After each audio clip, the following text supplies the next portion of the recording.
চিঠিতে রাজনন্দিনীর মৃত্যুর রহস্য জানার পর কি করলো অপনা। তো বন্ধুরা, এই নিয়ে বিস্তারিত জানতে হলে ভিডিওতে লাইক দিয়ে পুরো ভিডিওটি দেখতে থাকো। শুরুতেই থাকছে আর্য সিংহ রায় অপনাকে বার্থডে উইশ করার পর যখন তাকে নিমন্ত্রণ করে তাদের বাড়িতে যাওয়ার জন্য, ঠিক ওই মুহূর্তে আর্যকে কেউ একজন ফলো করতে থাকে।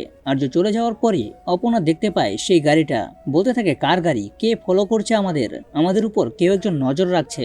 অন্যদিকে পরদিন সকাল হতে না হতেই বার্থডে সেলিব্রেশন করে রুম্পা এবং সন্তুদা অপনাকে ছাদে নিয়ে যায়।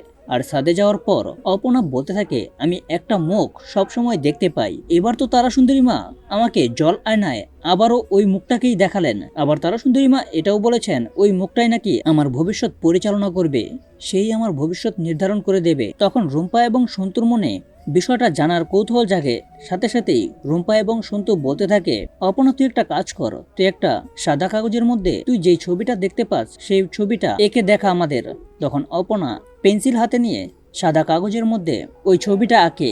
আসলে ওই ছবিটা রাজনন্দিনীর। তারপর সন্তু এবং রুম্পা ওই ছবিটাকে তাদের কাছে রেখে দেয় আর বলতে থাকে, সময় মতো এটা আর্য স্যারকে দেখাবো, তাহলে হয়তোবা উনি চিনতে পারবে এটা কে। আর এদিকে দেখা যায় অপনাকে নিয়ে যখন রুম্পা একটা মন্দিরে যায় পুজো দেওয়ার জন্য, আর পুজো দেওয়া শেষ হয়ে গেলে যখন বাড়ি ফিরবে ওই মুহূর্তে রাস্তায় একটা লোকের সাথে ধাক্কা খেয়ে যায় অপনা। সাথে সাথে ওই লোকটার হাত থেকে একটা চিঠি পড়ে, আর ওই চিঠিটা অপনা হাতে নিয়ে দেখতে পায় আর্য স্যারকে নিয়ে লেখা, আর্য স্যার এবং রাজনন্দিনীকে নিয়ে লেখা। তখনই অপনা ভালো করে পড়ে বুঝতে পারে সেখানে রাজনন্দিনীর মৃত্যুর রহস্য লেখা আছে। রাজনন্দিনীর আসল খুনি কে, কিভাবে খুন হয়েছে রাজনন্দিনী, সবকিছুই লেখা আছে ওই চিঠিতে। ওই চিঠিতে আরো লেখা আছে ওই বন্ধঘরের রহস্য, ওই বন্ধঘরেই লুকিয়ে আছে রাজনন্দিনীর মৃত্যুর রহস্যগুলো। এবার অপর্ণা বার্থডে সেলিব্রেশন শেষ হওয়ার পরই যখন সিংহরায় বাড়িতে যাবে, সবার আগেই যাবে ওই বন্ধঘরের রহস্য জানার জন্য।